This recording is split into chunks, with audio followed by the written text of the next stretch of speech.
Dito sa Maryland, malapit na ang summer. Kaya ngayong weekends, napagpasyahan namin na pumunta kami sa beach today. Nag-stop by kami sa McDonald's para bumili lang ng breakfast, tapos kumakain sila Ronin habang ako ay nagdadrive. Ito na yung papunta sa Chincoteague Island. Ang Chincoteague Island ay part ng Virginia.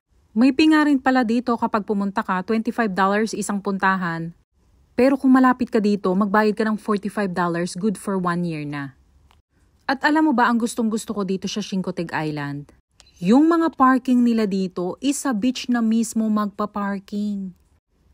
Hindi ka na maglalakad ng napakahaba para makarating doon sa pinakadagat niya. Tingnan mo naman kung gaano kalapit ang beach. O, ayan na ang beach.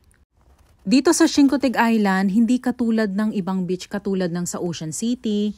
Kasi sa Ocean City, napakahaba ng lalakaran mo bago ka makarating dyan sa pinakadagat.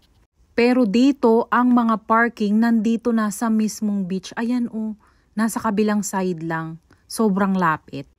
Itong Chincoteague Island ay mga 40 to 40 minutes drive magmula sa bahay. Kaya pag pumupunta kami rito, nagbabaon na rin kami. May mga dala akong chips, may cooler. Dumaan din kami kanina sa McDonald's para bumili ng breakfast nila, tapos may mga tira pa. Nagtayo din ako ng maliit na tent. Siyempre, alam mo na, Pilipina, ayaw mangitim kahit maitim na. Tapos habang sila dyan ay naliligo, ako nandito lang. Ang tubig medyo malamig pa rin. Kasi dito hindi pa naman totally summer. Ang summer dito ay magi-start ng June 19. And then tinawag nga ako nila Ronin, may nakita daw sila. Sabi ko, ano ba yun? Ayan, nakakita sila ng horseshoe crab dito sa dagat. And then nung tinitingnan ko siya, parang na siya, hindi na siya gumagalaw. Ayan wala na pala siyang buhay. They're dead, Lovey. Mommy, is that a horseshoe crab? Yeah, it does. Wow, I never seen a horseshoe crab. It's not moving. It's dead. Yeah, it's dead. Mommy, I never seen a horseshoe crab before. Mama, I never seen a horseshoe crab. Oh no. Mama, get in the water! Get in the water!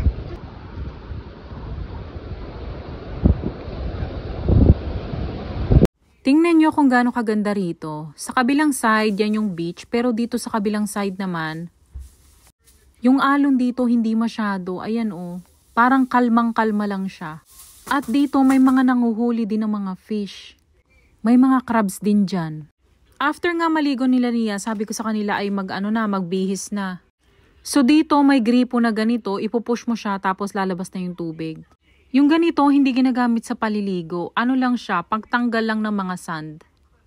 Kasi dito hindi nagtutuloy-tuloy yung tubig, pipindutin mo pa siya bago lumabas yung tubig.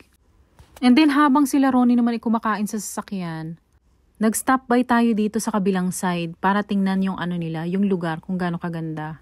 Ang sarap pumunta dito any time of the day. May mga picnic table, at napaka-peaceful ng place. Nakaka-relax yung tunog ng alon.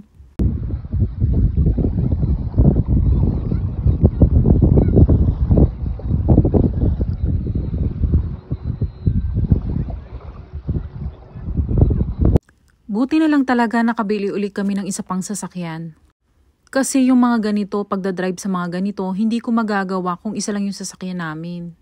At dito nga pala, pwede ka manghuli ng mga fish pero kailangan may fishing license ka. Pero may part din naman dito na hindi mo kailangan ng fishing license. Nag-stop over ako dito kasi ang ganda. Grabe, tingnan mo yung itsura parang ilog lang siya. And then nakausap ko yung lalaki dito, may nanguhuli siya ng crabs. Nagulat ako dahil may crabs pala dito, guys. Dahil ang sabi niya kapag high tide daw dito, nagmimix yung fresh water at saka yung salt water. Wow.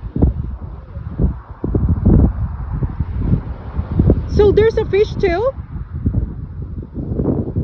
Yeah, there's fish here. That's so awesome.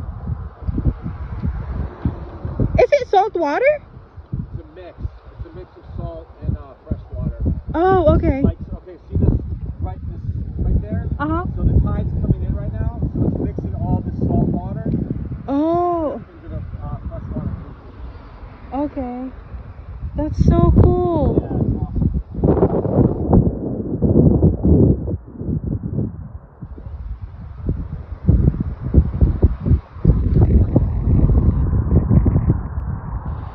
At bago kami umuwi, dumaan kami dito sa Dunkin' Donut para bumili ng ice cream. Hiring nga pala sila, oh. Sobrang saya ni Nia ngayon dahil nakapunta siya sa dagat. At nakakain ng ice cream at donut at the same time. Kapag ganito ka edad ni Nia, napaka-sweet. Sana hindi na sila lumaki. You tired, Lovey? Oh. I love you. I love you.